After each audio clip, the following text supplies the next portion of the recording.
Jay contacted us in regards to some lawn issues that were, progressively increasing through his lawn through the summertime. And usually, when you're having issues in the summertime, it's insects.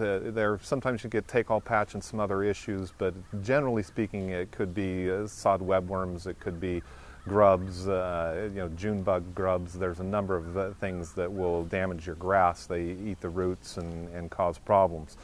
At this time of year, your best bet is to use a fertilizer like this. It has a heavy microbial count and will help with the disease issues in particular, but it will rejuvenate your grass and it should come back in the spring really nice.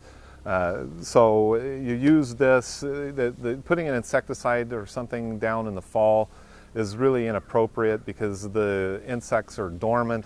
They're basically asleep in the grass, and they're not going to eat anything that's going to take them down. So unless you use an organic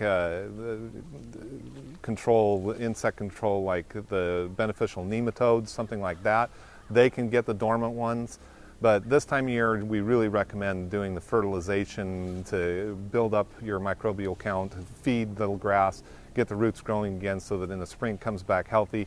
And then in the spring and early summer, then you may keep an eye on it. And if you start seeing areas of damage, then you can get an insecticide like bonite insect and grub or sayonara, something along those lines.